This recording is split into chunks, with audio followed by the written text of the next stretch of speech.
Now let's dive deep into this big LGBTQ plus story for today. I'm Dale Stein, and let's queer up the worldview. New study reveals that 85% of world elections are anti-LGBTQ talking points, based on anti-LGBTQ talking points.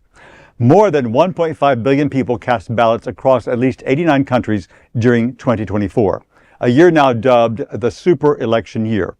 But a new report from Outright International warns that political campaigns came at a heavy price for LGBTQ plus communities worldwide. A record 85% of jurisdictions studied, 51 out of 61 candidates leaned into anti-LGBTQ rhetoric to rally votes. That included attacking so-called gender ideology, calling queer people foreign agents, and scapegoating LGBTQ plus lives to distract from failed policies. Neela Ghoshal, Senior Director of Law Policy and Research at Outright International, said, quote, "The findings are a chilling indictment of the state of global democracy. Anti-LGBTQ rhetoric is no longer a fringe issue. It is a central tool in the modern authoritarian playbook. When politicians attack their own citizens to win power, democracy itself is at risk." End quote. The report found that the world's 5 largest democracies, India, the European Union, the United States, Indonesia, and Brazil, all saw queer communities targeted. In the U.S., Donald Trump's campaign spent over $212 million on anti-trans ads, aired most heavily during college sports games in battleground states. Activists point out this decision was made to target largely young straight men. Democrats weren't blameless either, with some members blaming their losses on support for trans rights, despite surveys showing voters weren't prioritizing those issues. Similar stories emerged elsewhere. In the UK, far-right Reform UK pledged to ban transgender ideology in schools. In Canada, conservative leaders promised to bar trans students from facilities matching their gender identity, while in New Brunswick, campaigns targeted chosen name and pronoun rights. And yet, the backlash sparked resilience. LGBTQ plus people around the globe refused to be silenced. In Bangladesh, queer communities played a pivotal role in the July Revolution, a student-led uprising that ousted the long-serving prime minister. In Turkey, activists marched for pride despite bans and police violence. As Outright's report concludes, quote, "Queer communities immobilized not just for their own rights, but in solidarity with all marginalized groups, understanding that their fates were intertwined with the health of democracy itself," end quote.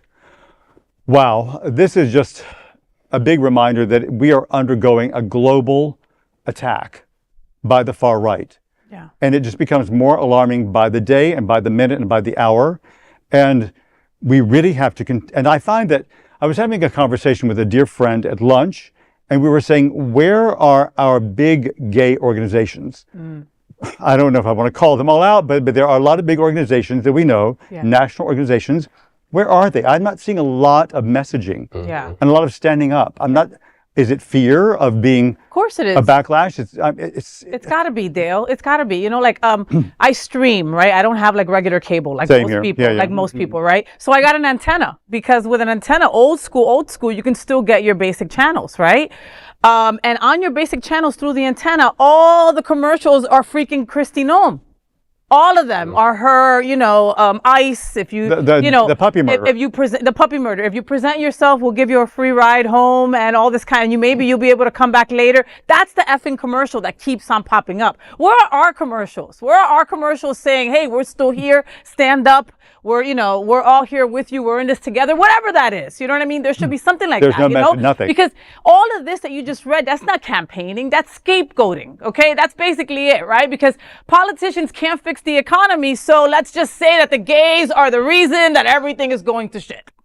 What is concerning to me is that this message from the extreme right is actually working so well that even on the left, some people are distancing themselves from particularly the trans community. You see it with Gavin Newsom, even with Pete Buttigieg. And now even the UK right now, the UK, which is led now by the left, the Labour, Keir Starmer. And he's talking about, also basically punishing the trans community in the UK, which is, is very surprising to me. Really? I don't think it's that surprising. No, that this is actually happening with left-leaning governments in advanced, very liberal countries like the UK. And this is it's working. The message is working globally because Donald Trump. This is all started with Donald Trump, and now people feel the freedom to be openly be assholes. Pretty much, exactly. So, I'm sorry to say it that way, but you know what I mean? When your president is a certain way, then that opens the door to allow you to be misogynist, to be, you know, to hate women, to be racist, to be homophobic, to be transphobic. It opens that. Like, it doesn't even give a person the reason, well, let me find out about them. Why? Maybe I need to educate myself on this. That's gone out the window now with someone as Donald J. Trump as the president, you know?